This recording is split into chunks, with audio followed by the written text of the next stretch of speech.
প্রিয় বন্ধুরা, স্বাগতম আপনাদের সবাইকে। আমি আপনাদের সাথে সাকিব, আর এটি আমাদের চ্যানেল আরাফাত ভয়েস। আজ নিয়ে এসেছি এক অসাধারণ অনুপ্রেরণামূলক গল্প। এই গল্পে আপনারা দেখবেন পরিবারের মধ্যে বৈষম্য কিভাবে একটি মেয়েকে ভেঙে দেয়, আর সেই মেয়েই কিভাবে নিজের স্বাভিমান আর পরিশ্রমের জোরে উঠে দাঁড়ায়। যারা নিজের ঘামে স্বপ্ন পূরণ করে কিন্তু সবচেয়ে কাছের মানুষের কাছ থেকে অবহেলা পায়, তাদের জন্য এই গল্প অনেক কিছু শেখাবে।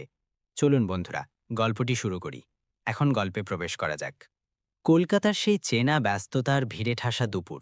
যাদবপুরের অরুণিমা প্রিন্টিং অ্যান্ড নোটস ডিপোতে প্রতিদিনের মতোই প্রতিযোগিতামূলক পরীক্ষার প্রস্তুতি নেওয়া ছাত্রছাত্রীদের ভিড় জমেছিল। দোকানে গরম কালি, উড়ন্ত টোনার আর কুড়া কাগজের একটা বিশেষ গন্ধ ছড়িয়েছিল।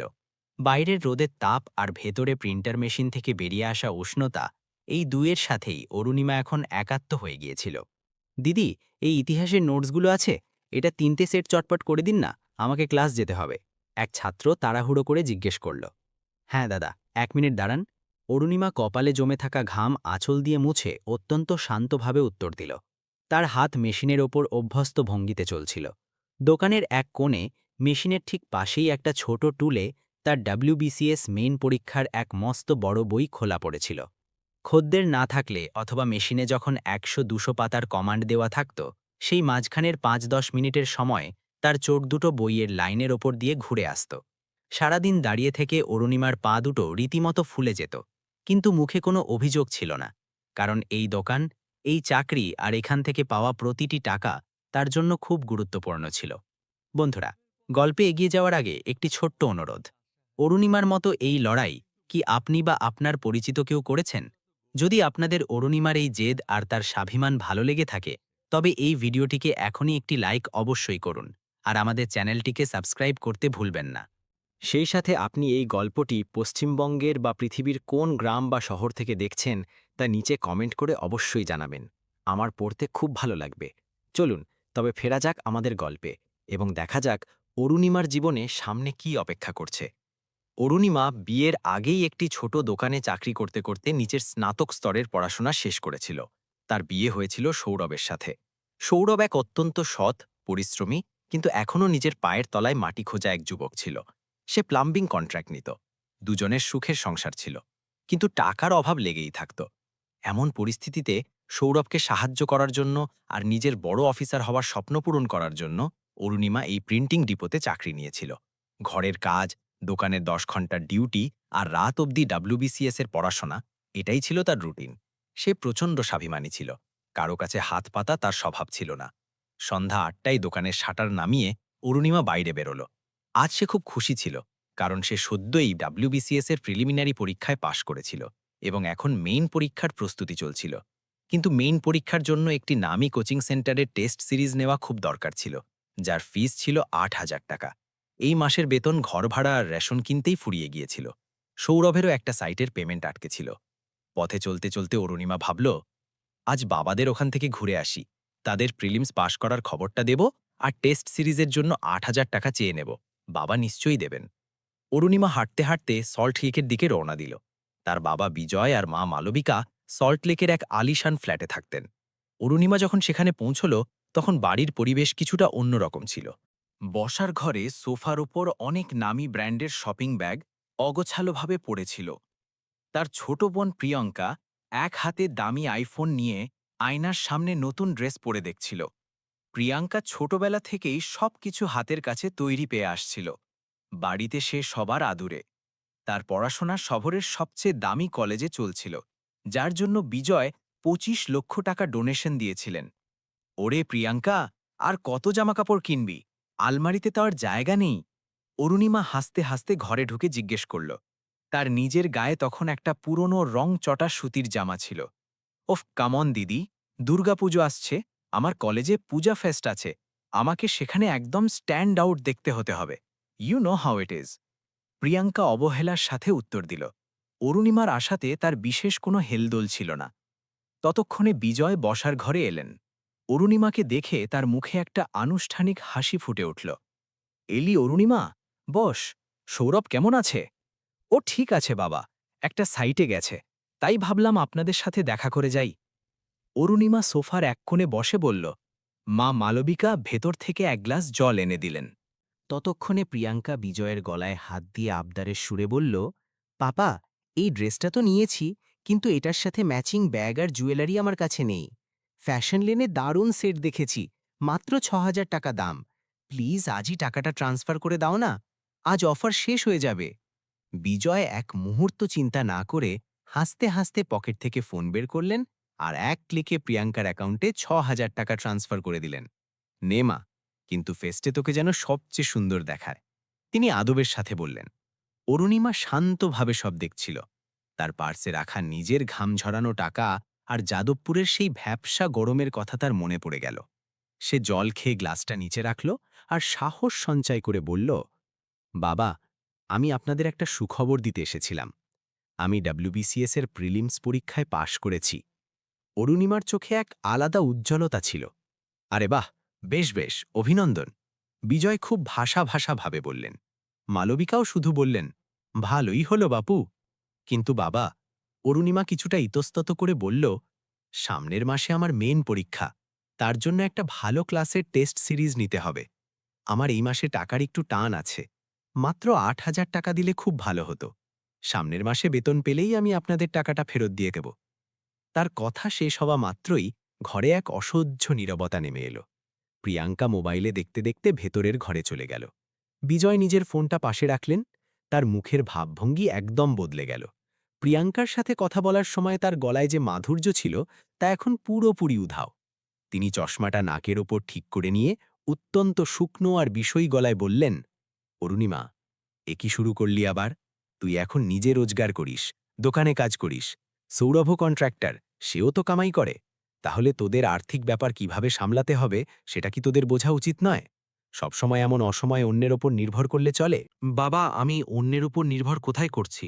আমি নিজেই সব ম্যানেজ করি। শুধু এই মাসে সৌরভের টাকা আটকে গেছে আর ক্লাসের ফিস দেওয়াটা খুব জরুরি। অরুণিমার গলা এখন কিছুটা কাঁপছিল। তার কথা মাঝপথেই থামিয়ে দিয়ে বিজয় বলতে থাকলেন, দেখ অরুণিমা, তুই এখন শ্বশুরবাড়ির লোক, বরের কাছে টাকা চায় না। আর তাছাড়া তুই তো ছোটবেলা থেকেই বড়, খুব বুঝদার। প্রিয়াঙ্কা এখনো ছোট, ও এইসব বিষয়াশয় বোঝে না। ওকে মানুষের মধ্যে মেলামেশা করতে হয়, ওর লাইফস্টাইল আলাদা। তুই তো প্রথম থেকেই শক্ত মেয়ে, you are a strong girl. তুই যে কোনো পরিস্থিতির সাথে মানিয়ে নিতে পারিস। তোর কাছ থেকে আমি টাকার এমন আবদার আশা করিনি। তুই এটা নিজেই ম্যানেজ করে নিতে পারবি। মা ও বাবার সুরেই সুর মেলানেন।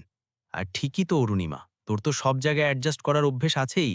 কিন্তু এখানে বাবার ওপর প্রিয়াঙ্কার পড়াশুনো আর ওর খরচের কত চাপ থাকে, সেটা তোকে বুঝতে হবে। খামোখা বাবাকে বিরক্ত করিস না। তুই তো শক্ত মেয়ে, তুই ঠিকই বুঝবি। তুই খুব শক্ত মেয়ে, তুই খুব বুঝদার। এই শব্দগুলো অরুণিমার কাছে প্রশংসার ছিল না, বরং একটা নিষ্ঠুর বাস্তবকে চোখে আঙুল দিয়ে দেখিয়ে দিচ্ছিল। এই একটা বিশেষণের দোহাই দিয়ে তার বাবা মা আজীবন তার সমস্ত প্রয়োজনের দিকে নজর দেননি। শক্ত হওয়া মানেই তার কোনো কিছুর প্রয়োজন নেই, তাকে অবহেলা করা যায়, এমনটাই তারা নিজেদের সুবিধামতো ধরে নিয়েছিলেন। প্রিয়াঙ্কার ৬,০০০ টাকার জুয়েলারির জন্য ১ সেকেন্ডে টাকা দেওয়া বাবা? নিজের বড় মেয়েকে তার ভবিষ্যতের জন্য, তার পড়াশোনার জন্য ৮,০০০ টাকা দেওয়ার সময় বুঝদার আর শক্ত হওয়ার পাঠ দিচ্ছিলেন। অরুণিমার বুকের ভেতরটা কিছু একটা ভেঙে যাওয়ার মতো হু হু করে উঠল। তার চোখের কোণ চিকচিক করে উঠল। কিন্তু সে নিজের স্বাভিমান টলতে দিল না। সে অনেক কষ্টে চোখের জল আটকে নিল। থাক বাবা, আমি ম্যানেজ করে নেব। আসছি আমি। এটুকু বলেই অরুণিমা সেখান থেকে উঠে পড়ল। পিছন ফিরে না তাকিয়েই সে ঘর থেকে বেরিয়ে গেল। না খেয়েই সে নিজের ছোট ভাড়ার ঘরে ফিরে এলো। ঘরটা অন্ধকার ছিল, সৌরভ তখনও ফেরেনি। দরজা বন্ধ করতেই তার বাঁধ ভেঙে গেল এবং সে মেঝের ওপর বসে ডুকরে কেঁদে উঠল।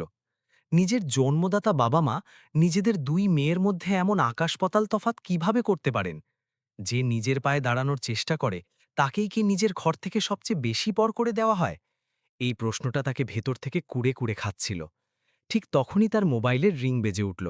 জল ভরা চোখে সে স্ক্রিনের দিকে তাকালো। স্ক্রিনে নাম ভেসে উঠল, দাদু কলিং। অরুণিমা তাড়াহুড়ো করে চোখ মুছল, গলা পরিষ্কার করল, একটা দীর্ঘশ্বাস নিল এবং ফোন তুলল। হুগলির সেই পুরনো খলার চালের বড় বাড়িতে থাকা তার দাদু। এই সম্পূর্ণ পৃথিবীতে দাদুই একমাত্র ব্যক্তি ছিলেন যিনি অরুণিমার পাশে পাহাড়ের মতো শক্ত হয়ে দাঁড়িয়ে থাকতেন, যার কাছে ওর শুধু একটা হ্যালো শুনেই ওর মনের ভেতরে চলতে থাকা ঝড় বোঝা যেত। হ্যালো দাদু, কেমন আছেন আপনি?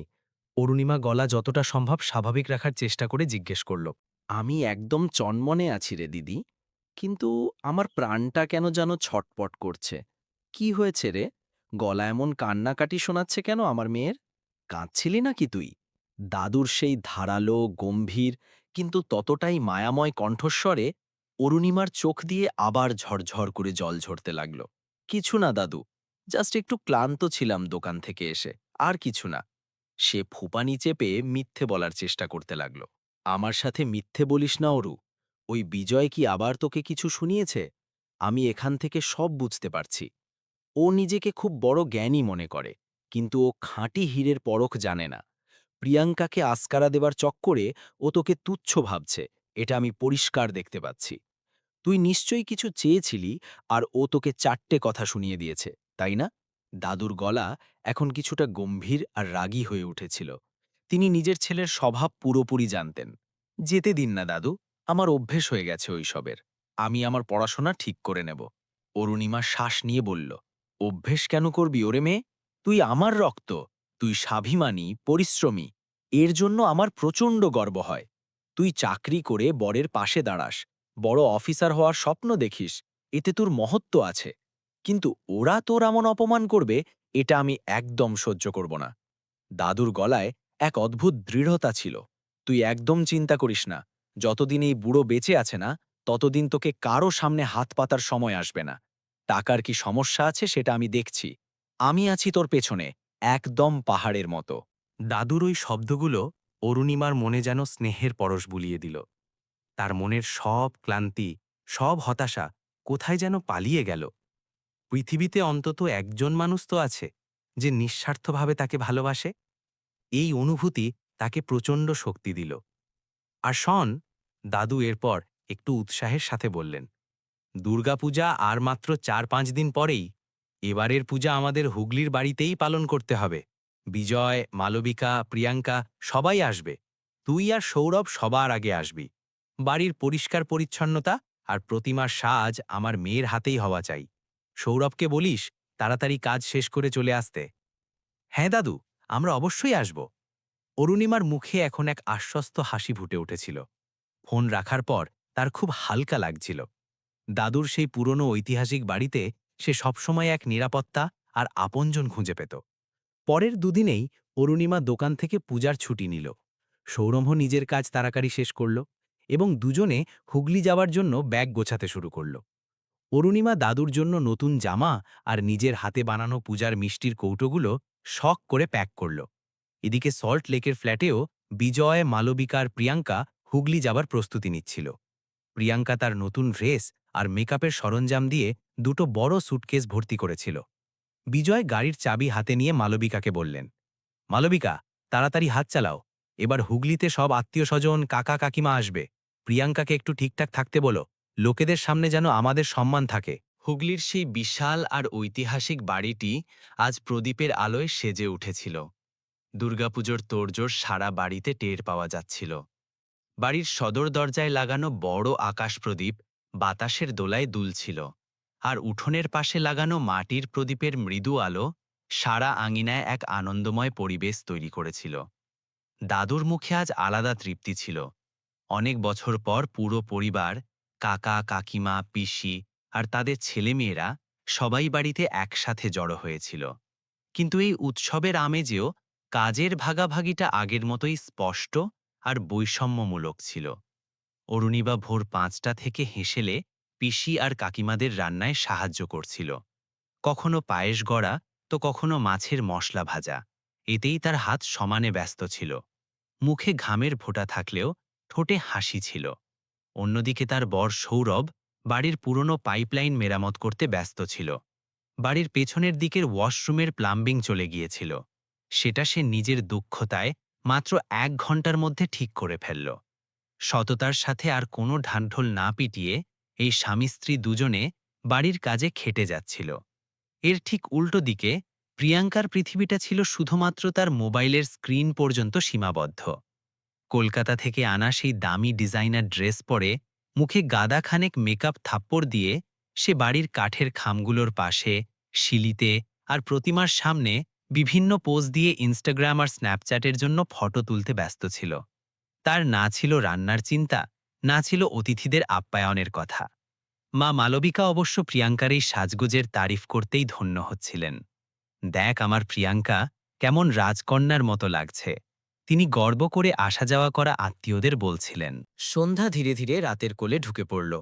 বাড়ির প্রশস্ত আঙিনায় খাবারের পাত পড়ল। কলার পাতায় লুচি, ছোলার ডাল, মাছের ঝোল আর পায়েস। এমন চমৎকার আয়োজন অরুণিমা পিসিদের সাহায্যে তৈরি করেছিল। সমস্ত আত্মীয় স্বজন গল্প করতে করতে খাবারের স্বাদ নিচ্ছিলেন। পাতের ঠিক মাঝখানে দাদু বসেছিলেন, আর তার একপাশে বিজয় এবং অন্য পাশে সৌরভ বসেছিল। খাবারের আসর যখন জমে উঠেছে, তখনই প্রিয়াঙ্কা হঠাৎ নিজের মোবাইলটা পাশে রাখল এবং উৎসাহের সাথে বলল, পাপা, এবার সবাইকে বলে দাও না আমাদের যেটা ঠিক হয়েছে, সেই সারপ্রাইজটা বলো এখন। সবার নজর এখন বিজয়ের দিকে গেল। বিজয় গলা ঝাড়লেন, বুকটা সামান্য ফুলিয়ে মুখের ওপর এক অত্যন্ত গর্বিত ভাব এনে বললেন, হ্যাঁ, আমি আর প্রিয়াঙ্কা একটা খুব বড় সিদ্ধান্ত নিয়েছি। প্রিয়াঙ্কাকে এখন আর চাকরি বাকরি করতে হবে না। ওর চিন্তাধারা খুব উঁচু। ও সাউথ কলকাতায় নিজের একটা হাইফাই প্রিমিয়াম বুটিক শুরু করবে। আত্মীয়দের মধ্যে গুঞ্জন শুরু হলো। কাকা জিজ্ঞেস করলেন, আরে বাহ, কিন্তু বিজয়, সাউথ কলকাতায় বুটিক মানে তো খরচ অনেক বড় হবে না? বিজয় হেসে বললেন, খরচ তো হবেই, কিন্তু মেয়ের স্বপ্নের জন্য বাবা যে কোনো কিছু করতে পারে। আমি আমার সল্টলেকের ওই ফ্ল্যাটটা ব্যাংকের কাছে বন্ধক রেখে ৫০ লক্ষ টাকার বিজনেস লোন নেব। প্রজেক্ট রিপোর্ট তৈরি আছে, সামনের মাসেই লোন স্যাংশন হয়ে যাবে, আর আমার প্রিয়াঙ্কার শৌখিন বুটিক দাঁড়িয়ে যাবে। ৫০ লক্ষ টাকার অঙ্কটা শুনে পাতের আসরে ক্ষণিকের জন্য নীরবতা নেমে এলো। মালবিকার প্রিয়াঙ্কার মুখে অবশ্য জয়ের আনন্দ ছিল। ঠিক এই সময়েই নিজের অভিজ্ঞতা থেকে আর সৎ উদ্বেগের জায়গা থেকে সৌরভ মুখ খুলল। সে অত্যন্ত নম্রভাবে বলল, মামা, মাফ করবেন আমি মাঝখানে বলছি বলে, কিন্তু ৫০ লক্ষ টাকার ঋণ মানে অনেক বড় রিস্ক। বর্তমানে কলকাতায় বুটিক বিজনেস খুব টালমাটাল অবস্থায় আছে। আমি নিজে অনেক নতুন বুটিকের প্লাম্বিং কাজ নিয়েছি, কিন্তু তার মধ্যে অনেক বুটিক ৬ মাসের মধ্যেই বন্ধ হয়ে যেতে দেখেছি। ফ্ল্যাট বন্ধক রেখে এত বড় টাকা বিনিয়োগ করার আগে মার্কেট রিসার্চ আর প্ল্যান বি তৈরি আছে কি? কারণ ব্যবসা মানেই তো ঝুঁকি আছে। সৌরভের এই বাস্তবসম্মত পরামর্শ বিজয়ের অহংকারে সরাসরি আঘাত করল। তার চোখ রাগে লাল হয়ে গেল। তিনি হাতের লুচির গ্রাস পাতের উপরেই রেখে দিলেন। সৌরভ! বিজয়ের গলা সারা বাড়িতে প্রতিধ্বনিত হল। তুই আমাদের শেখাবি ব্যবসা কিভাবে করতে হয়? সারাদিন লোকেদের বাড়িতে পাইপ জোড়া, ট্যাপ সারানো আর সন্ধ্যায় মজুরি গোনা, এটাই তোর যোগ্যতা? একজন সাধারণ প্লাম্বার ব্যাংকে কাজ করা মানুষকে বিনিয়োগের বুদ্ধি শেখাতে আসবে না। তুই কি বুঝবি ৫০ লক্ষ টাকার ব্যবসা কি জিনিস? সৌরভ স্তম্ভিত হয়ে গেল। ভরা আসরে সব আত্মীয়দের সামনে হওয়াই অপমান তার গায়ে খুব লাগল। সে মাথা নিচু করে শান্ত হয়ে বসে রইল, কিন্তু অরুণিমা শান্ত থাকতে পারল না। বরের এমন অকারণ অপমান আর অত্যন্ত নিচু স্তরের কটূক্তি তার সহ্যের সীমা ছাড়িয়ে গিয়েছিল। সে শটান দাঁড়িয়ে পড়ল। বাবা, এ কি বলছেন আপনি? অরুণিমার গলা কাঁপছিল, কিন্তু তাতে এক প্রচণ্ড ধার ছিল। সৌরভ শুধু একটা ভালো পরামর্শ দিয়েছেন, তাতে ওর কি স্বার্থ ছিল? আর আপনি ওর কাজের, ওর যোগ্যতার এমন অপমান কেন করছেন? কোনো সৎ পরিশ্রমী মানুষ অযোগ্য হয় না। বিজয় আরও ক্ষেপে গেলেন। তুই চুপ কর অরুণিমা, এলি বড় বরের পক্ষ নিতে। তুই আমাদের খেয়ে পড়ে বড় হয়েছিস, আমার টাকায় পড়াশোনা করেছিস, আর এখন আমার সামনে বরের ওকালতি করছিস। একটু কামাতে শুরু করেছিস বলে তোর বড় দেমাক হয়েছে? পরশু আমার কাছে ৮,০০০ টাকা ভিক্ষে চাইতে এসছিলি, সেটা ভুলে গেলি? বিজয়, কি বলছিস তুই এসব? তোর কি কোনো হুঁশ আছে? দাদু গর্জে উঠলেন। কিন্তু আজ বিজয় কারও কথাই শোনার মেজাজে ছিলেন না। এরই মধ্যে প্রিয়াঙ্কা আগুনে ঘি ঢালার কাজ করল। সে হেসে অত্যন্ত তাচ্ছিল্যের সুরে বলল, পাপা ছেড় দাও না, দিদির হয়তো ওর WBCS পরীক্ষার পড়াশোনার টেনশন হয়েছে। নিজের জীবনে তো বড় কিছু করতে পারল না, আর এখন আমার ৫০ লক্ষ টাকার বুটিক হচ্ছে শুনে হয়তো ও নিজের আনন্দ ধরে রাখতে পারছে না। জেলাসি। অরুণিমাও ভরা পাতের সামনে থেকে উঠে পড়ার সিদ্ধান্ত নিল। সে জলের গ্লাস হাতে নিল, এক চুমুক জল খেল এবং বিজয়ের চোখের দিকে সরাসরি তাকিয়ে বলল, বাবা, আমি ৮,০০০ টাকা ভিক্ষে হিসেবে নয়, বরং একটা অধিকার নিয়ে চেয়েছিলাম। কিন্তু আজ আপনি আমাকে আমার জায়গা বুঝিয়ে দিলেন। যে বাবা নিজের ছোট মেয়ের শখের জন্য ৫০ লক্ষ টাকার ফ্ল্যাট বন্ধক রাখতে পারে, অথচ বড় মেয়ের ভবিষ্যতের জন্য ৮,০০০ টাকা দেওয়ার সময় তার যোগ্যতা নিয়ে প্রশ্ন তোলে। এমন বাবার দয়ায় আমি পড়াশোনা করেছি, এটাই আমার ভুল ছিল। অরুমা, নিজে বস, অন্ন ছেড়ে উঠতে নেই। দাদু চোখে জল নিয়ে অনুনয় করছিলেন।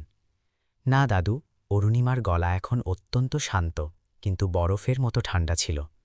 যে অন্নে আমার আর আমার বরের ঘামের সম্মান নেই, সেই অন্ন আমার কাছে বিষের সমান। আর বাবা, আজ এখান থেকে যাওয়ার সময় একটা কথা সারা জীবন মনে রাখবেন। এরপর থেকে আমার ওপর যত বড় বিপদই আসুক না কেন, সময় বুঝে যদি আমাকে বিষও খেতে হয়, তবুও সেটা আমি নিজের ঘাম ঝরানো পয়সা দিয়ে কিনে খাব, কিন্তু আপনার কাছে কোনোদিন কিচ্ছু চাইব না। এটা অরুণিমার কথা। অরুণিমা সৌরভের হাত ধরল এবং তারা দুজন সরাসরি বাড়ির ভেতরের ঘরে চলে গেল। মাত্র 5 মিনিটে তারা নিজেদের ছোট ব্যাগ গুছিয়ে নিল। বাইরে হঠাৎ আবহাওয়া বদলে গিয়েছিল এবং মেঘের গর্জন শুরু হয়েছিল। বৃষ্টি যে কোনো মুহূর্তে নামবে, এমনই পরিস্থিতি। দুজনে ব্যাগ নিয়ে বাড়ির দরজায় এলো। দাদু তাদের আটকানোর জন্য দৌড়ে এলেন। সৌরভ, অরু, থামো রে বাবা, এমন অন্ধকারে কোথায় যাবি? বাইরে বৃষ্টি শুরু হয়েছে। দাদু কাঁদতে কাঁদতে বলছিলেন। অরুণিমা নিচু হয়ে দাদুর পা ছুঁয়ে প্রণাম করল।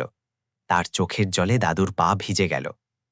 আমাকে মাফ করবেন দাদু, আমি আপনাকে ছেড়ে চলে যাচ্ছি, কিন্তু আমার স্বাভিমান আমাকে এখানে এক মুহূর্তও থাকতে দিচ্ছে না। আপনি নিজের খেয়াল রাখবেন। সৌরভও দাদুর পা ছুঁয়ে বিদায় নিল। বিজয়, মালবিকা আর প্রিয়াঙ্কা দাওয়ায় দাঁড়িয়ে এসব দেখছিলেন। তাদের মুখে অনুতাপের কোনো চিহ্ন ছিল না, উল্টো গেলে যাক এমন একটা ভাব ছিল। আত্মীয়রা কেবল নির্বাক দর্শক হয়ে দাঁড়িয়েছিলেন। অরুণিমা আর সৌরভ বাড়ির চৌকাঠ পার হল এবং সেই মুহূর্তেই আকাশ থেকে প্রবল বেগে বৃষ্টি নামতে শুরু করল। প্রকৃতি যেন তাদের মনের জমানো চোখের জলকে পথ করে দিচ্ছিল। রাত তখন 10:30। হুগলির সেই জনশূন্য আর অন্ধকার রাস্তা দিয়ে তারা দুজনে বাসস্ট্যান্ডের দিকে হাঁটতে শুরু করলেন। বৃষ্টির জলে তাদের জামাকাপড় পুরোপুরি ভিজে গিয়েছিল। রাস্তার কাদা পায়ে লেপ্টে যাচ্ছিল, কিন্তু তাদের পায়ের দৃঢ়তা একটুও টলেনি। সৌরভ এক হাতে ব্যাগ ধরল আর অন্য হাত দিয়ে অরুণিমাকে বৃষ্টি থেকে বাঁচানোর জন্য নিজের কাঁধের আড়াল দিল। অন্ধকারে হাঁটার সময় অরুণিমা একবারও পিছন ফিরে তাকাল না। হুগলির সেই ওম দেওয়া আলোয় ঝলমলে বাড়িটা এখন পেছনে পড়ে রইল, আর সামনে ছিল শুধু অন্ধকার, বৃষ্টি আর এক কঠিন কিন্তু স্বাভিমানী পথ। হুগলির সেই বৃষ্টির রাতের পর সময়ের চাকা দ্রুত ঘুরে গেল। কলকাতার আকাশ 2টো বর্ষাকাল আর 2টো গ্রীষ্মকাল দেখে ফেলল। 2 বছর সময়টা দেখতে ছোট মনে হয়, কিন্তু যারা শূন্য থেকে জগৎ গড়ার চেষ্টা করেছেন তাদের জন্য এই প্রতিটি দিন ছিল এক একটি যুগের মতো। কলকাতার ধাকুরিয়া এলাকার এক মধ্যবিত্ত ইমারতের 3 তলায় অরুণিমা আর সৌরভের এক ছোট কিন্তু অত্যন্ত পরিপাটি ঘর ছিল। এই ঘরটা ছিল তাদের দিন-রাত্রির পরিশ্রমের ফল। গত 2 বছরে সৌরভ তার প্লাম্বিং কন্ট্রাক্টের পরিধি বাড়িয়েছিল। তার সততা আর কাজের মানের জন্য সে এখন বড় সোসাইটির কাজ পেতে শুরু করেছিল। অন্যদিকে অরুণিমাও তার লড়াই থামায়নি। যাদবপুরের সেই প্রিন্টিং দোকানের চাকরি সামলে রাতের পর রাত জেগে সে WBCS এর কঠিন লড়াই চালিয়ে গিয়েছিল। তার মেন পরীক্ষা দেওয়া হয়ে গিয়েছিল এবং এখন সে ফলাফলের অপেক্ষায় ছিল। আজ রবিবার সকাল, অরুণিমা গ্যালারিতে দাঁড়িয়ে তুলসী গাছে জল দিচ্ছিল। ঘরের কোনায় কোনায় সে নিজের হাতে সাজিয়েছিল। দেওয়ালে শুধু একটিই ছবি ছিল, সেটা দাদুর। 6 মাস আগেই দাদুর মৃত্যু হয়েছিল। সেই খবরটা অরুণিমার জন্য আকাশ ভেঙে পড়ার মতো ছিল। বিজয়ের সাথে বিবাদের কারণে সে দাদুর শেষকৃত্যেও ঠিকমতো যেতে পারেনি। সে দূর থেকেই চোখে জল নিয়ে নিজের প্রিয় দাদুকে বিদায় জানিয়ে এসেছিল। দাদুর চলে যাওয়ায় তার জীবনের স্নেহের সবচেয়ে বড় বটবৃক্ষটা হারিয়ে গিয়েছিল। ততক্ষণে সৌরভ বাইরে থেকে খবরের কাগজ আর দুধ নিয়ে এলো। তার মুখে আগের মতো উৎসাহ ছিল না। কি হলো সৌরভ, আজ শান্ত কেন আপনি? অরুণিমা জিজ্ঞেস করল। সৌরভ খবরের কাগজটা টেবিলে রাখল এবং দীর্ঘশ্বাস নিল। অরু, আজ পেপারে একটা নোটিশ এসেছে। ব্যাংকের পক্ষ থেকে সল্টলেকের ফ্ল্যাটটা বাজেয়াপ্ত করার নোটিশ এসেছে। তোমার খবর ঠিকই ছিল, প্রিয়াঙ্কার বুটিক পুরোপুরি ডুবে গেছে। অরুণিমা কাগজটা হাতে নিল। বিজয়ের নামে থাকা সল্টলেকের সেই আলিশান ফ্ল্যাটটা ব্যাংক বাজেয়াপ্ত করার প্রস্তুতি শুরু করেছে। প্রিয়াঙ্কা বুটিকের নামে নেওয়া 50 লক্ষ টাকার ঋণ আর তার ওপর জমা হওয়া সুদ এখন তাদের সামর্থ্যের বাইরে চলে গেছে। প্রিয়াঙ্কা ব্যবসার দিকে নজর দেওয়ার বদলে শুধু নিজের বিলাসিতা আর লোক দেখানো কাজে টাকা উড়িয়েছিল। ঋণ মেটানোর জন্য বিজয় নিজের সমস্ত পিএফ আর সেভিংস খরচ করেছিলেন, কিন্তু তা সমুদ্রে এক ফোঁটা জলের মতো মনে হল। যে বাবা বড় মেয়েকে ৮,০০০-এর জন্য অপমান করেছিলেন, তিনি ছোট মেয়ে জেদের কারণে নিজের ছাদ হারালেন। নিয়তির বিচার কত নিখুঁত হয় না? অরুণিমার গলায় বিদ্রূপ থাকলেও চোখে কিন্তু দুঃখ ছিল। দুপুর 12:30 নাগাদ দরজায় বেল বাজল। পোস্টম্যান একটি রেজিস্ট্রি পোস্ট নিয়ে এসেছিলেন। খামের ওপর উকিলের নাম ছিল অ্যাডভোকেট সেন ওগলি। অরুণিমা কাঁপা কাঁপা হাতে খামটা খুলল। ভেতরে আইনি নোটিশ ছিল। বিজয় এখন প্রিয়াঙ্কার ঋণ মেটানোর জন্য আর সল্ট লেকের ফ্ল্যাট বাঁচানোর জন্য হুগলির দাদুর বাড়িটা বিক্রি করার সিদ্ধান্ত নিচ্ছিলেন। কিন্তু বাড়িটা বিক্রি করার জন্য তাদের এক গুরুত্বপূর্ণ নথিপত্রের প্রয়োজন ছিল। সেটা হল অরুণিমার অধিকার ত্যাগপত্র। বাড়িটি পৈতৃক সম্পত্তি হওয়ায় তাতে অরুণিমারও আইনি অধিকার ছিল, এবং তার সই ছাড়া সেই লেনদেন সম্পন্ন হতে পারত না। চিঠিতে উকিল লিখেছিলেন, আগামী মঙ্গলবার সকাল 11টায় আপনি আমাদের অফিসে উপস্থিত থেকে অধিকার ত্যাগপত্রে সই করুন, অন্যথায় আমাদের আইনি পথে হাঁটতে হবে। চিঠিটা পড়ে অরুণিমার চোখের রাগের জল চলে এলো। 2 বছর কেউ খোঁজ নেয়নি। আমি বেঁচে আছি না মরে গেছি তা দেখতেও কেউ আসেনি। আর আজ বাড়ি বিক্রি করার সময় হলে তাদের এই ভিক্ষে চাওয়া মেয়ের সই চাই। সে রাগে চিঠিটা ছিঁড়ে ফেলতে যাচ্ছিল। ঠিক তখনই তার আলমারির এক কোণায় রাখা সেই পুরনো কাঠের বাক্সটার কথা মনে পড়ল। সেই বাক্সটা ছিল তার জীবনের সবচেয়ে বড় আমানত।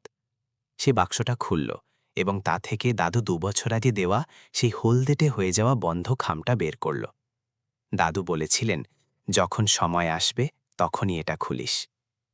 অরুণিমা খামটা ছিঁড়ল।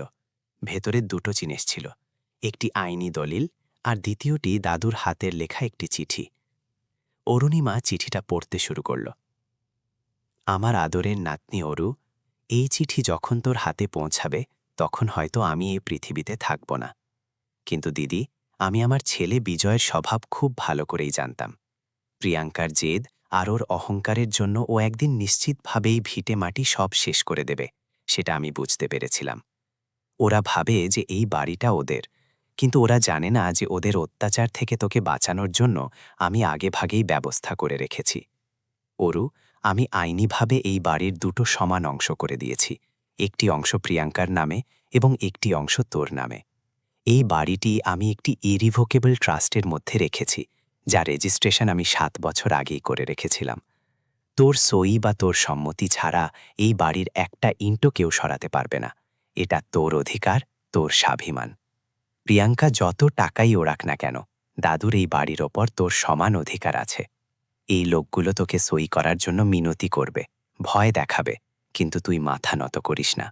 এই বাড়ি যদি বিক্রি হয়ে যায় তবে আমাদের সংস্কৃতি আর আমার স্মৃতি চিরতরে মুছে যাবে। তুই যে শক্তি মেয়ে সেটা এবার দুনিয়াকে দেখিয়ে দিস। ইতি, তোর দাদু। চিঠিটা পড়ার সময় অরুণিমার চোখ পুরোপুরি ভিজে গিয়েছিল। সে দাদুর দূরদর্শিতা আর তার স্নেহের গভীরতা দেখে অভিভূত হয়ে পড়ল। দাদু তাকে শুধু সম্পত্তির ভাগ দেননি, বরং তাকে এই অন্যায়ের বিরুদ্ধে লড়ার জন্য এক অমোঘ অস্ত্র দিয়েছিলেন। দাদু, আপনি আমাকে একা ফেলে চলে গেছেন বলে আমি ভেবেছিলাম, কিন্তু আপনি তো আমার জয়ের প্রস্তুতি আগেই করে রেখেছিলেন। সে মনে মনে বিড়বিড় করল। সে দাদুর সেই উইল আর চিঠির কপি খুব গুছিয়ে ফাইলে রাখল। তার মুখ এখন শান্ত কিন্তু দৃঢ়। সে সৌরভের দিকে তাকাল। সৌরভ, মঙ্গলবার আমাদের উকিলের অফিসে যেতে হবে, সে বলল। অরু, তুই কি সই করবি? সৌরভ উদ্বেগের সাথে জিজ্ঞেস করল। অরুণিমা জানলার বাইরে তাকাল, যেখানে বৃষ্টির মেঘ আবার জমছিল। আমি সই করতে নয়, বরং 2 বছর আগে শুরু হওয়া এই হিসেব মিটিয়ে দিতে যাব। যে বাবা আমাকে শক্ত মেয়ে বলে ভাগ্যের উপর ছেড়ে দিয়েছিলেন, তাকে এবার শক্ত হওয়া কাকে বলে তা দেখানোর সময় এসেছে। প্রিয়াঙ্কার আবদার মেটানোর জন্য দাদুর বাড়ি বিক্রি করার অধিকার আমি কাউকেই দেব না। মঙ্গলবার এলো। অরুণিমা একটি সাধারণ কিন্তু আভিজাত্যপূর্ণ শাড়ি পরেছিল। সে কপালে একটি স্পষ্ট টিপ পরেছিল। তার চোখে আজ এক অন্যরকম আত্মবিশ্বাস ছিল। সে দাদুর ছবিতে প্রণাম করল এবং সৌরভের সাথে ঘর থেকে বেরোল। কলকাতার রাস্তা দিয়ে যাওয়ার সময় তার পুরনো কথা মনে পড়ছিল। সল্টলেকের সেই বাড়ি, প্রিয়াঙ্কার সেই অহংকার, মায়ের সেই তুচ্ছতাচ্ছিল্য আর বাবার সেই কলিজায় বিধে থাকা অপমান। কিন্তু আজ সে সেই দুর্বল অরুণিমা ছিল না। সে উকিলের অফিসের বিল্ডিংয়ের সামনে পৌঁছাল। সামনেই বিজয়ের গাড়ি দাঁড়িয়েছিল। গাড়ির রং চটে গিয়েছিল এবং সেটা বেশ পুরনো লাগছিল। গাড়ি থেকে বিজয় নিচে নামলেন। 2 বছরে তাকে খুব ক্লান্ত দেখাচ্ছিল। তার কাঁধ ঝুঁকে গিয়েছিল আর মাথার চুল সাদা হয়ে গিয়েছিল। তার পেছনে মালবিকা আর প্রিয়াঙ্কা ছিল। প্রিয়াঙ্কার মুখে সেই আগের জৌলুস এখন কোথাও যেন হারিয়ে গিয়েছিল, কিন্তু চোখের লোভ তখনও বজায় ছিল। অরুণিমা এক দীর্ঘশ্বাস নিল এবং উকিলের অফিসের দিকে পা বাড়াল। সে জানত যে ভেতরে এক মস্ত ঝড় তার জন্য অপেক্ষা করছে, কিন্তু আজ সেই ঝড়কে শান্ত করার ক্ষমতা তার ছিল। কলকাতার ক্যাম্যাক স্ট্রিটে অবস্থিত অ্যাডভোকেট সেনের শীতাতপ নিয়ন্ত্রিত কেবিনে আজ এক প্রাণঘাতী আর তপ্ত নীরবতা ছড়িয়েছিল। কেবিনের বাইরে থেকে আসা ট্র্যাফিকের আওয়াজও ভেতরের সেই নির্বাক লড়াইয়ের কাছে ফিকে মনে হচ্ছিল। কাচের বড় টেবিলকে ঘিরে বিজয়, মালবিকা আর প্রিয়াঙ্কা বসেছিলেন। 2 বছর আগে হুগলির বাড়িতে যে অহংকার নিয়ে বিজয় কথা বলছিলেন, সেই অহংকার এখন কোথাও যেন খসে পড়েছিল। তাদের মুখে ঋণের পোশাকগার্মে আসা ক্লান্তি আর চাপ স্পষ্ট দেখা যাচ্ছিল। প্রিয়াঙ্কার হাতে আজ সেই দামি মোবাইল ছিল না এবং তার নজর বারবার দরজার দিকে যাচ্ছিল। মালবিকার মুখে অপরাধবোধের চেয়েও বাড়ি বিক্রি করে সংসার কিভাবে বাঁচবে সেই চিন্তাই বেশি ছিল। ততক্ষণে দরজায় হালকা টোকা পড়ল। কামেন, অ্যাডভোকেট সেন বললেন। দরজা খুলে অরুণিমা আর সৌরভ কেবিনে প্রবেশ করল। 2 বছর, টানা 2 বছর পর বাবা আর মেয়ে একে অপরের মুখোমুখি হল।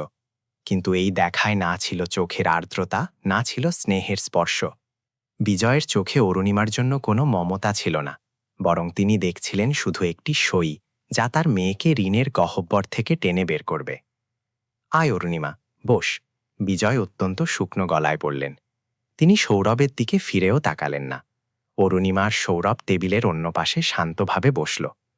সেন সাহেব, শুরু করুন, আমাদের সময় নেই। বিজয় সরাসরি প্রসঙ্গে হাত দিলেন। উকিল একটি মোটা ফাইল খুললেন এবং তা থেকে একটি আইনি কাগজ ও স্ট্যাম্প পেপার বের করলেন। অরুণিমা ম্যাডাম, এটা অধিকার ত্যাগপত্র। হুগলির পুরনো বাড়িটা বিজয়ের বাবারই, মানে আপনার দাদুর ছিল। সেই বাড়িটি এখন বিক্রি করার সিদ্ধান্ত নেওয়া হয়েছে, কিন্তু হিন্দু উত্তরাধিকার আইন অনুযায়ী নাতনি হিসাবে আপনারও তাতে অধিকার থাকতে পারে। ভবিষ্যতে যাতে কোনো আইনি বিবাদ না হয়, তাই ক্রেতা এই অধিকার ত্যাগপত্রে আপনার সম্মতি আর অনাপত্তি চেয়েছেন। এখানে নিচে আপনি সই করলেই লেনদেন সম্পন্ন হবে। উকিল সেই কাগজ আর কলম অরুণিমার দিকে এগিয়ে দিলেন। অরুণিমা সেই কাগজের দিকে শুধু তাকালো, কিন্তু কলম তুলল না। সে শান্ত গলায় বলল, আমি এতে সই করব না। এই কথা শোনা মাত্রই বিজয়ের মুখের রং উড়ে গেল। তিনি কিছুটা সামনের দিকে ঝুঁকে এলেন এবং তার পুরনো অভ্যাসের সেই হুকুমদারি সুর ফিরে এলো। অরুণিমা, এই দেখ, পুরনো ঝগড়া টেনে বের করার সময়টা নয়। প্রিয়াঙ্কার জীবন পুরোপুরি বাজি লেগে আছে। ব্যাংকের বাজেয়াপ্তি সল্টলেকের ফ্ল্যাটে এসে গেছে। তুই বড় মেয়ে না, একটু বুঝে দেখ। এই বাড়ি বিক্রি করে যে টাকা আসবে তা দিয়েও ঋণ শোধ হবে, আর আমাদের ফ্ল্যাটটা বাঁচবে। তুই তো খুব বুঝদার, এই সময় এমন একরোখা হোস না। সেই চিরচেনা বুঝদার আর বড় হওয়ার ইমোশনাল ব্ল্যাকমেলিং শুরু হলো। মালবিকা আঁচল দিয়ে চোখ মোছার নাটক করতে করতে বললেন, হ্যাঁ রে অরু, তোর বোনের জীবন ধ্বংস হয়ে যাবে রে। মানুষই তো মানুষের কাজে আসে না। তুই সামান্য একটা সইয়ের জন্য আমাদের প্রাণের ওপর কেন উঠেছিস? 2 বছর পরও মা বাবার চিন্তাধারায় বিন্দুমাত্র বদল আসেনি। প্রিয়াঙ্কা, যে নিজের ভুলে সব হারিয়েছিল, সে হঠাৎ চেঁচিয়ে বলতে লাগলো, পাপা, কেন ওর কাছে কাকুতি মিনতি করছো? দিদির তো প্রথম থেকেই আমার ওপর হিংসে ছিল। এখন আমার বিজনেস ডুবে গেছে, আমার খারাপ হচ্ছে, তাই হয়তো ওর মনে মনে খুব আনন্দ হচ্ছে। ও শুধু আমাদের ধ্বংস দেখতে চায়। কত স্বার্থপর তুই দিদি, একটা সইয়ের জন্য নিজের পরিবারকে রাস্তায় নিয়ে আসছিস। স্বার্থপর শব্দটা শোনা মাত্রই অরুণিমার মুখে এক ঠান্ডা আর তীক্ষ্ণ হাসি ফুটে উঠল। সে সৌরভের দিকে তাকাল। সৌরভ শুধু তার পিঠে হালকা করে হাত রেখে তাকে আশ্বস্ত করল। স্বার্থপর? অরুণিমার গলা এখন কেবিনে প্রতিধ্বনিত হতে লাগল। যে মানুষ নিজের বরের অপমান সহ্য করে, পকেটে 1 পয়সা না থাকা সত্ত্বেও 2 বছর চুপচাপ থেকেছে, সে স্বার্থপর? আর যে বাপের ফ্ল্যাট বন্ধক রেখে নিজের শখ পূরণ করেছে, সে ত্যাগী? বাবা, 2 বছর আপনি একবারও খবর নেননি যে আপনার মেয়ে বেঁচে আছে নাকি মরে গেছে। আর আজ যখন আপনার নিজের ফ্ল্যাট বাঁচাতে হবে, তখন হঠাৎ আমার কথা মনে পড়ল। আর তারপরেও আপনি আমাকেই বুঝতার হওয়ার পাঠ দিচ্ছেন। বিজয় রেগে গেলেন। আমি এখানে পুরনো খাতা পড়তে আসিনি। সেন সাহেব, ওনাকে বলুন সই করতে। আমার সই আপনি কোনোদিনই পাবেন না বাবা। আর তাছাড়া এই বাড়ি বিক্রি করার আপনার কোনো আইনি অধিকারও নেই, অরুণিমা দৃঢ়ভাবে জানিয়ে দিল। কি আবোল তাবোল বকছিস? ওই বাড়ি আমার বাপের, আমি ওনার একমাত্র ছেলে, ওই বাড়ি আমারই। বিজয় প্রায় চিৎকার করে উঠলেন। অরুণিমা কোনো প্রতিক্রিয়া না দেখিয়ে নিজের ব্যাগ খুলল। তা থেকে সে একটি ফাইল বের করল এবং সেই রেজিস্টার্ড উইল উকিলের টেবিলে রাখল। সেন সাহেব, এটা একটু পড়ুন। হুগলির সাব রেজিস্ট্রার অফিসে আনুষ্ঠানিকভাবে নিবন্ধিত হওয়া দাদর উইল আর ওনার চিঠির আসল কপি। অ্যাডভোকেট সেন চশমাটা নাকের উপর ঠিক করলেন এবং কাগজপত্র পড়তে শুরু করলেন। যেমন যেমন তার চোখ ওই কাগজের উপর দিয়ে যাচ্ছিল, তেমন তার মুখের ভাব বদলে যাচ্ছিল। শেষে তিনি এক দীর্ঘশ্বাস ফেললেন এবং কাগজগুলো নিচে রাখলেন। তিনি বিজয়ের দিকে তাকিয়ে বললেন, বিজয়বাবু, এ কি, আপনি আমাকে এ বিষয়ে কোনো ধারণাই দেননি? কি আছে ওতে? আমার বাবা আমার জন্য কিছু রেখে যাননি? বিজয়ের গলা এখন কিছুটা কাঁপছিল। উকিল অত্যন্ত দৃঢ় গলায় বলতে শুরু করলেন, বিজয়বাবু, আইনিভাবে এই বাড়ি এখন আর আপনার মালিকানাধীন নেই। আপনার বাবা অর্থাৎ দাদু 7 বছর আগেই এই বাড়িটি একটি ইররিভোকেবল ট্রাস্টের মধ্যে দিয়ে গেছেন এবং তার দুটো সমান অংশ করেছেন। একটি অংশ প্রিয়াঙ্কার এবং দ্বিতীয়টি অরুণিমার। আপনি এতে কোথাও উত্তরাধিকারী নন। প্রিয়াঙ্কা ধাক্কা খেল। ঠিক আছে না, তাহলে 50% বাড়ি তো আমার, তাই না? তাহলে আমি আমার অংশ বিক্রি করতে পারি? সে অধৈর্য হয়ে বলল। না প্রিয়াঙ্কা ম্যাডাম, উকিল এগিয়ে বললেন, দাদু তাতে একটি অত্যন্ত কঠিন শর্ত দিয়েছেন। এই বাড়ি টুকরো করা যাবে না, আর যদি পুরো বাড়ি বিক্রি করার সময় আসেই, তবে অরুণিমা ম্যাডামের সই ছাড়া বিক্রির কোনো লেনদেন আইনিভাবে বৈধ হবে না। আর সবচেয়ে বড় শর্ত হল, ধরে নিন অরুণিমা ম্যাডাম সই করলেনও, তবুও বিক্রির মোট টাকা বিজয়বাবু বা প্রিয়াঙ্কা পাবেন না। সেই টাকার 50% সরাসরি অরুণিমা ম্যাডামের ব্যাঙ্ক অ্যাকাউন্টে জমা করতে হবে, তবেই এই লেনদেন সম্পূর্ণ হবে। এমন বিধান এই উইলে স্পষ্ট লেখা আছে। উকিলের এই কথাগুলো শোনা মাত্রই বিজয়ের পায়ের তলা থেকে মাটি সরে গেল। তার চোখের সামনে অন্ধকার নেমে এলো। মালবিকা মাথায় হাত দিয়ে বসে পড়লেন। তাদের পরিকল্পনা পুরোপুরি ভেস্তে গিয়েছিল। বিজয় ভেবেছিলেন যে অরুণিমার কাছ থেকে নিখরচায় অধিকার তাকপত্রে সই করিয়ে নেবেন, বাড়ির 3 কোটি টাকা নেবেন এবং সেই পুরো টাকা প্রিয়াঙ্কার 50 লক্ষ টাকার ঋণে আর বাকিটা নিজেদের ভবিষ্যতের জন্য ব্যবহার করবেন। কিন্তু এখন যদি 50% অর্থাৎ 1.5 কোটি টাকা অরুণিমাকে দিতে হয়, তবে তাদের হাতে প্রিয়াঙ্কার ঋণ শোধ করার মতো টাকা অবশিষ্ট থাকবে না। দাদু অত্যন্ত বুদ্ধিমত্তার সাথে বিজয়কে কোণঠাসা করেছিলেন।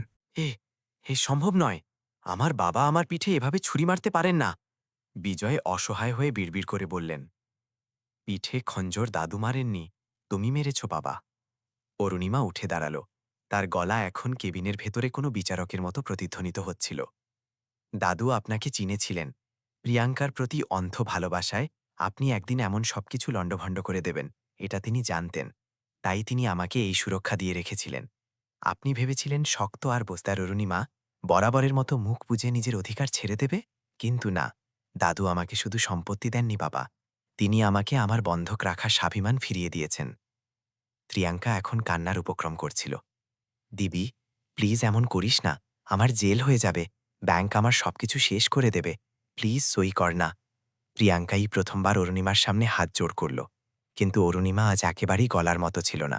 সে প্রিয়াঙ্কার দিকে তাকিয়ে কড়া গলায় বলল, প্রিয়াঙ্কা, 2 বছর আগে পাপা যখন এই মানুষটাকে অপমান করেছিলেন, তখন তুই হাসছিলি। তুই নিজের ভুলে যে গর্ত খুঁড়েছিস, তাতে এখন তোকেই পড়তে হবে। এই কড়া ঋণ তোর কর্মের ফল, আর এটা তোকেই শোধ করতে হবে। অরুণিমা নিজের ফাইল তুলে নিল এবং বিজয়ের দিকে শেষবার একদৃষ্টি হেনে বলল, এই বাড়ি দাদুর শেষ আর সবচেয়ে পবিত্র স্মৃতি। আমি এটা কোনো পরিস্থিতিতেই কারো ঋণের জন্য বিক্রি করতে দেব না। প্রিয়াঙ্কাকে নিজের শিক্ষা নিজেকেই পেতে দিন। আমার সই আপনারা পাবেন না, কোনোদিনই না। অরুণিমা ঘুরল এবং সৌরভের সাথে অত্যন্ত দাপটের সাথে কেবিনের বাইরে বেরিয়ে এলো। বিজয় উকিলের দিকে করুণভাবে তাকালেন, কিন্তু উকিল অসহায়ভাবে নাসূচক মাথা নাড়ালেন এবং ফাইল বন্ধ করে দিলেন।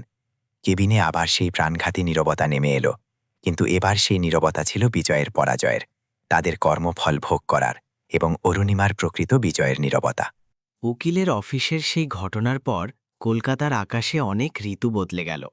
সময় কারোর জন্য থেমে থাকে না, কিন্তু সে প্রত্যেককে তার যোগ্যতা আর আসল জায়গা ঠিক দেখিয়ে দেয়।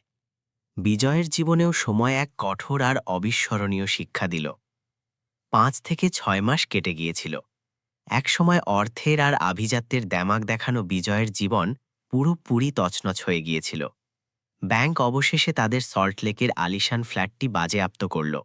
ফ্ল্যাটটি নিলামে উঠল এবং বিজয়কে আক্ষরিক অর্থেই এক রাতের মধ্যে ঘর খালি করে দিতে হলো। যে ঘর থেকে তিনি নিজের বড় মেয়েকে অরুণিমাকে টাকার জন্য তাড়িয়ে দিয়েছিলেন, সেই ঘর এখন আর তার মালিকানাধীন রইল না। আজ বিজয় আর মালবিকা কলকাতারই এক শহরতলিতে একটি ছোট 1 বিএইচকে ভাড়া বাড়িতে থাকছিলেন। বাড়িতে না ছিল আগের মতো চাকর বাকর, না ছিল এসির হাওয়া। বিজয়ের কাঁধ এখন পুরোপুরি ঝুঁকে গিয়েছিল, মাথার ওপর ঋণের পাহাড় আর মনে অনুতাপের আগুন। এর ফলে তিনি রাতারাতি যেন 10 বছর বুড়ো হয়ে গিয়েছিলেন। এদিকে প্রিয়াঙ্কার অবস্থা তো তার চেয়েও খারাপ ছিল। যে 2 বছর আগে লক্ষ লক্ষ টাকা ডোনেশন দিয়ে পড়াশোনা করেছিল আর 50 লক্ষ টাকার ঋণ ডুবিয়ে বাবাকে রাস্তায় এনেছিল, তাকে এখন কর্মের ফল ভোগ করতে হচ্ছিল। তার সেই সব হাই সোসাইটি বন্ধু-বান্ধব যারা তার টাকায় পার্টি করত, তারা এখন তার নাম্বার ব্লক করে দিয়েছিল। পরিবারের অন্নসংস্থান করতে আর নিজের খরচ চালাতে প্রিয়াঙ্কাকে এখন গড়িয়াহাটের এক সাধারণ কাপড়ের দোকানে সেলস গার্ল হিসাবে চাকরি করতে হচ্ছিল। সকাল 10টা থেকে রাত 9টা পর্যন্ত পায়ে চাকা লাগিয়ে গ্রাহকদের কাপড় দেখাতে দেখাতে তার পা ব্যথা হয়ে যেত। কখনো ফ্যাশন লেনের 6000 টাকার ব্যাগ 1 মিনিটে কেনা প্রিয়াঙ্কাকে এখন 500 টাকার চটি কেনার জন্য 2 বার ভাবতে হতো। সে এখন অরুণিমার যাদবপুরের সেই পরিশ্রমের কথা হাড়ে হাড়ে টের পাচ্ছিল, কিন্তু এখন সময় ফুরিয়ে গিয়েছিল। এদিকে হুগলির বাড়িতে আজ এক অন্যরকম সাজসাজ রব। পুরো গ্রামে যেন উৎসবের আমেজ। বাড়ির সামনে মস্ত প্যান্ডেল করা হয়েছে আর শঙ্খের সুর বাতাসে প্রতিধ্বনিত হচ্ছিল। গ্রামের সকাল থেকেই আলোচনা চলছিল আজ কোনো বড় অফিসার এই বাড়িতে আসবেন। গ্রামের গ্রাম পঞ্চায়েত, সরপঞ্চ আর সমস্ত গণ্যমান্য ব্যক্তিরা ফুলের মালা নিয়ে বাড়ির দরজায় দাঁড়িয়েছিলেন। দুপুর 12টা নাগাদ সাইরেন বাজিয়ে একটি ধবধবে সাদা সরকারি ইনোভা গাড়ি বাড়ির সামনে এসে থামল। গাড়ির কাচের সামনে লাল অক্ষরে গাম্ভীর্যের সাথে একটি বোর্ড ছিল, পশ্চিমবঙ্গ সরকার। গাড়ির দরজা খুলল এবং ভেতর থেকে এক অত্যন্ত আভিজাত্যপূর্ণ, আত্মবিশ্বাসী আর সাধারণ কিন্তু সুন্দর শাড়িতে এক মহিলা নিচে নামলেন। তিনি আর কেউ নন, স্বয়ং অরুণিমা ছিলেন। হ্যাঁ, 2 বছরের তার সেই কঠোর তপস্যা, রাতকে দিন করা পরিশ্রম আর পেটে টান দিয়ে করা পড়াশোনা অবশেষে সফল হয়েছিল। অরুণিমার WBCS পরীক্ষায় রাজ্যে মেয়েদের মধ্যে প্রথম স্থান অধিকার করেছিলেন এবং তার ব্লক ডেভেলপমেন্ট অফিসার হিসেবে সরাসরি নিয়োগ হয়েছিল। যে প্রিন্টিং দোকানে তিনি লোকেদের ফর্ম পূরণ করে দিতেন, সেই দোকানের মালিকই আজ মিষ্টি বিলি করছিলেন। অরুণিমার পাশে সৌরভ দাঁড়িয়েছিল। তার চোখে নিজের স্ত্রীর প্রতি এক প্রচণ্ড গর্ব আর আনন্দ উপচে পড়ছিল। পুরো গ্রাম করতালির মাধ্যমে তাকে স্বাগত জানাল। সরপঞ্চ তাকে শাল আর শ্রীফল দিয়ে সম্মাননা জানালেন। আমাদের গ্রামের মেয়ে আজ সাহেবের চেয়ারে গিয়ে বসল। দাদুর বুক আজ স্বর্গেও গর্বে ভরে উঠেছে, সরপঞ্চ আবেগ আপ্লুত হয়ে বললেন। এই সমস্ত ভিড়ের মধ্যে বাড়ির এক কোণে 2জন ব্যক্তি মাথা নিচু করে দাঁড়িয়েছিলেন। তারা ছিলেন বিজয় আর মালবিকা। আত্মীয় স্বজনরা তাদের এই অনুষ্ঠানে ডেকেছিলেন, কিন্তু তাদের সামনে আসার সাহস হচ্ছিল না। বিজয়ের চোখ দিয়ে ঝরঝর করে জল পড়ছিল। তিনি অরুণিমার দিকে তাকাচ্ছিলেন আর চোখের সামনে 2 বছর আগের সেই ঘটনা ভেসে উঠছিল। তুই নিজে কামাস না, বরের কাছে যা। 8000 টাকা আমি দিতে পারব না। এক সাধারণ প্লাম্বারের বউ তুই। নিজের সেই কথাগুলো আজ তার কানে এক একটি সপাটে চড় মারার মতো বাজছিল। যে মেয়েকে তিনি 8000 টাকার জন্য অপমানিত করে বাড়ি থেকে বের করে দিয়েছিলেন, সেই মেয়েই আজ নিজের ঘাম আর পরিশ্রমের জোরে জেলার এত বড় অফিসার হয়ে সরকারি গাড়িতে এসেছেন। আর যার উপর তিনি 50 লক্ষ টাকা উড়িয়েছিলেন, সেই প্রিয়াঙ্কা আজ সাধারণ দোকানে লোকেদের কাপড় ভাঁজ করছিল। টাকা আর যোগ্যতার পরিমাপ করা বিজয়ের অহংকার আজ ধুলোয় মিশে গিয়েছিল। অরুণিমা ভিড় ঠেলে বাড়ির ভেতরে পা রাখল। বাড়ির চৌকাঠ পার হওয়ার সময় তার দাদুর কথা খুব মনে পড়ল। সে সরাসরি মাঝের ঘরে গেল, যেখানে দাদুর বড় ছবি লাগানো ছিল। অরুণিমা নিজের হাতে আনা একটি ফুলের মস্ত মালা দাদুর ছবিতে পরাল। সে হাত জোর করল এবং চোখ বন্ধ করল। দাদু, আমি করে দেখিয়েছি। আজ আমার টাকার অভাব নেই, শুধু আপনার অভাব বোধ করছি। আপনার দেওয়া এই বাড়ি আর আমার স্বাভিমান দুটোই আমি সুরক্ষিত রেখেছি। সে মনে মনে দাদুর সাথে কথা বলছিল। ততক্ষণে তার পেছনে কারো পায়ের শব্দ শোনা গেল। সে পিছন ফিরে দেখল বিজয় আর মালবিকা তার সামনে দাঁড়িয়ে আছেন। বিজয়ের হাত জোড় করা এবং তিনি অঝরে কাঁদছিলেন। অরু, আমাকে মাফ কর মা। বিজয়ের গলা কাঁপছিল। তিনি এগিয়ে এসে অরুণিমার সামনে হাত জোড় করলেন, কিন্তু অরুণিমা তাকে সাথে সাথে থামিয়ে দিল। পাপা, এ কি করছেন আপনি? আপনি বাবা হন, আমার সামনে এভাবে হাত জোড় করবেন না। অরুণিমা শান্তভাবে বলল, না রে মেয়ে, আমি বাবা ডাকার যোগ্য নই। আমি টাকার লোভে আর প্রিয়াঙ্কার মোহে এতটাই অন্ধ হয়ে গিয়েছিলাম যে আমার ঘরের আসল হীরা আমি চিনতেই পারিনি। যে মেয়ে কোনোদিন কিছু চাইনি তাকে আমি অবহেলা করেছি। আজ আমার কর্মের শাস্তি আমি পেয়েছি মা। আমার সবকিছু শেষ হয়ে গেছে। আমাকে আর তোর মাকে ক্ষমা করে দে অরু। মালবিকাও আঁচল দিয়ে মুখ ঠেকে কাঁদছিলেন।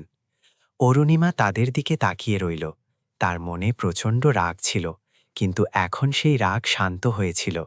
সাফল্য মানুষকে অনেক বড় করে তোলে আর ক্ষমা করতে শেখায়। সে বিজয়ের হাত নিজের হাতে নিল। পাপা, আমি অনেক আগেই এগুলো ভুলে গেছি, কারণ রাগ আর দেশ মনে রেখে আমি আমার পরবর্তী জীবন কাটাতে চাই না। কিন্তু একটা কথা সারা জীবন মনে রাখবেন, আপনি আমাকে ৮,০০০ টাকার জন্য তাড়িয়েছিলেন, তার জন্য আমার কখনো রাগ হয়নি। কিন্তু আপনি আমার বরের পরিশ্রমের যে অপমান করেছিলেন আর আমাকে স্বার্থপর বলেছিলেন, সেই ক্ষত এত তাড়াতাড়ি ভরবে না। অরুণিমা এক দীর্ঘশ্বাস নিল এবং অত্যন্ত দৃঢ়ভাবে কিন্তু সংযত হয়ে সামনে বলল, আমি দাদুর বাড়ি বিক্রি করতে দিইনি, কারণ সেটা ওনার পরিচয় ছিল। আজ আপনাদের কাছে থাকার ঘর নেই, এটা আমি জানি। এই বাড়ি তো আপনাদেরই। আপনি আর মা এখানে হুগলিতে এসে থাকতে পারেন। আমি আপনাদের বাড়ি থেকে কোনো দিন বের করব না। কিন্তু এই বাড়ি ইয়ামকার বা আপনার মালিকানার নয়, এটা দাদুর সংস্কারের, এটা ভুলবেন না। আর প্রিয়াঙ্কাকে বলবেন সে যেন নিজে পরিশ্রম করে নিজের জীবন গড়ে তোলে। আমি ওর ঋণ শোধ করব না, কারণ যতক্ষণ না সে নিজে লড়াই করবে ততক্ষণ সে টাকা আর মানুষের মর্যাদা বুঝতে পারবে না। বিজয় তার কথা মেনে নিলেন। তিনি আক্ষরিক অর্থেই বুঝতে পেরেছিলেন যে সম্পত্তি আর টাকা নয়, বরং সংস্কার আর পরিশ্রমী মানুষকে বড় করে তোলে। অরুণিমা তাদের বাড়িতে থাকার অনুমতি দিয়ে নিজের মহত্ব প্রমাণ করেছিল এবং তবুও নিজের স্বাভিমানের সীমারেখা স্পষ্টভাবেই এঁকে দিয়েছিল। সৌরভ কাছে এসে অরুণিমার হাতে হাত রাখল। দুজনে বাড়ির সদর দরজা দিয়ে বাইরের দিকে তাকাল। বর্ষার দিন শেষ হয়ে এখন মেঘমুক্ত আকাশ দেখা যাচ্ছিল। অরুণিমার জীবনেও এখন এমনই এক পরিষ্কার আর ঝলমলে সকাল উদিত হয়েছিল। আমাদের সমাজে অনেক সময় এমন হয় যে সন্তান বুঝতার হয়, অভিযোগ করে না, আর নিজের পায়ে দাঁড়ায়, তাকেই অভিভাবকরা সবচেয়ে বেশি অবহেলা করেন। তুই তো শক্ত আছিস, এমনটা বলে তাদের আবেগগুলোকে সুবিধামতো এড়িয়ে যাওয়া হয়। কিন্তু মনে রাখবেন, ছেলে মেয়ে বা ভাই বোনদের মধ্যে কখনোই বৈষম্য করবেন না। যে অপব্যয় করে তাকে আদরে বাঁধন না বানিয়ে বরং তাকে টাকা আর পরিশ্রমের মূল্য বোঝান। আর যে পরিশ্রম করে মাথা তুলে দাঁড়ায় তার পাশে গিয়ে দাঁড়ান। কারণ জীবনে যখন বিপদের ঝড় আসে আর সবাই ছেড়ে চলে যায়, তখন সেই শক্তি মেয়েটি বা সেই অবহেলিত ছেলেই আপনার সবচেয়ে বড় আশ্রয় হয়ে দাঁড়ায়, যাকে আপনি একসময় প্রত্যাখ্যান করেছিলেন। সম্পর্ক টাকা দিয়ে নয়, বরং শ্রদ্ধার সমতা দিয়ে টিকে থাকে। বন্ধুরা, অরুণিমার এই জীবন সফর আমাদের এক খুব বড় আর গুরুত্বপূর্ণ শিক্ষা দিয়েছে। টাকা বা পরিস্থিতির দম্ভ কখনোই করা উচিত নয়, কারণ সময় কারো জন্য থেমে থাকে না। আর সবচেয়ে বড় কথা হলো, পরিবারে কখনো ভেদাভেদ করবেন না। আপনাদের অরুণিমার এই সিদ্ধান্ত আর দাদুর দূরদর্শিতা কেমন লাগলো তা আমাকে কমেন্ট বক্সে অবশ্যই লিখে জানান। আপনাদের একটি কমেন্টের কারণে আমি এমন সব নতুন আর হৃদয়স্পর্শী গল্প আপনাদের কাছে পৌঁছে দেওয়ার প্রেরণা পাই। যদি এই গল্পটি আপনার হৃদয় ছুঁয়ে যায়, তবে এটি আপনার বন্ধু-বান্ধবদের সাথে হোয়াটসঅ্যাপ গ্রুপে এবং আত্মীয়দের সাথে শেয়ার অবশ্যই করুন, যাতে এই চিন্তা প্রতিটি ঘরে ঘরে পৌঁছায়। চ্যানেলে নতুন হলে সাবস্ক্রাইব করে বেল আইকনটি টিপতে ভুলবেন না। আবার দেখা হবে এমন একটি সুন্দর আর অনুপ্রেরণামূলক গল্প নিয়ে। ততক্ষণ নিজের আর নিজের পরিবারের খেয়াল রাখুন। ধন্যবাদ।